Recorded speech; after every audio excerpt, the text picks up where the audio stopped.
की पुढे हाच विचार बाबासाहेबांचा पुढे नेण्याचं काम या ठिकाणी झालं।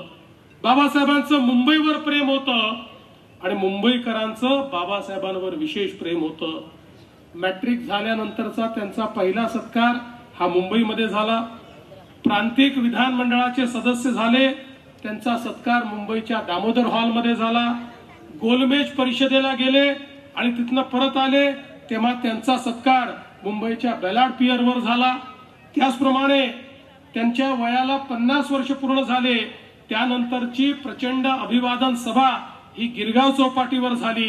केंद्रीय मजूर मंत्री झाल्यानंतर त्यांचा सत्कार करण्यात आला, तो प्रथम रेडिओ क्लबला आणि त्यानंतर कामगार मैदानामध्ये। आणि भारताची राज्यघटना पूर्ण करून ते ज्यावेळी परत आले त्यावेळी त्यांचा पहिला जाहीर सत्कार झाला तो परळमध्ये, याच मुंबईमध्ये तो सत्कार झाला। त्यामुळे मुंबईचा कानाकोपरा हा भारतरत्न डॉक्टर बाबासाहेब आंबेडकरांच्या आठवणींना उजाळा देणारा आहे। आणि म्हणूनच मला असं वाटतं की वडाळ्यामध्ये हा जो पुतळा आपण उभारलेला आहे कालिदासजी, याच आठवणींना उजाळा देणारा अशा प्रकारचा हा एक पुतळा आहे। आणि बाबासाहेबांचं मुंबईवर इतकं प्रेम होतं की या ठिकाणी अनेक त्यांच्या आठवणी आहेत।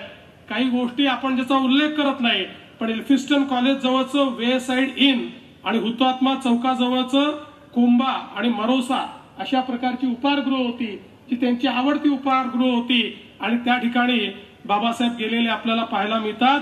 आणि एवढंच नाही तर त्यांच्या पुस्तकाचं जे काही प्रिंटिंग पब्लिशिंग आहे तेही मुंबईमध्ये थँक्चर अँड कंपनीने केलं। आणि ज्यावेळी त्या ठिकाणी प्रूफ रिडिंग करण्याकरता बाबासाहेब जायचे त्यावेळी तिथे असलेला जो फोरमन आहे तो त्यांच्या आवडीची कांदा भजी आणि चहा घेऊन यायचा। अशा प्रकारचं नातं देखील या मुंबई सोबत हे बाबासाहेबांचं नातं आपल्याला पाहायला मिळतं। खरं म्हणजे बाबासाहेबांच्या राजकीय चळवळीचं अनुष्ठान देखील या मुंबईमध्येच आपल्याला पाहायला मिळतं। आणि मुंबई प्रांताच्या विधिमंडळामध्ये 1926 साली ज्यावेळेस बाबासाहेब गेले त्यावेळी शोषित पीडित जनसामान्यांच्या दुःखाला वेदनेला आवाज देण्याचं काम त्यांनी याच मुंबईच्या महानगरीमध्ये या ठिकाणी केलं। आणि जुलमी खोती पद्धत असेल, गुलामगिरीची ज्या बेड्या असलेले महारवतने असतील, या सगळ्यांच्या बाबतीत महत्वाचे निर्णय करायला भाग पाडलं बाबासाहेबांनी ते याच मुंबईमध्ये। आणि म्हणून खरं तर जो स्वतंत्र मजूर पक्ष भारतरत्न डॉक्टर बाबासाहेब आंबेडकरांनी स्थापन केला तो पक्ष देखील या मुंबईमध्येच त्यांनी स्थापन केला। हे मुंबईचं आणि त्यांचं नातं आहे।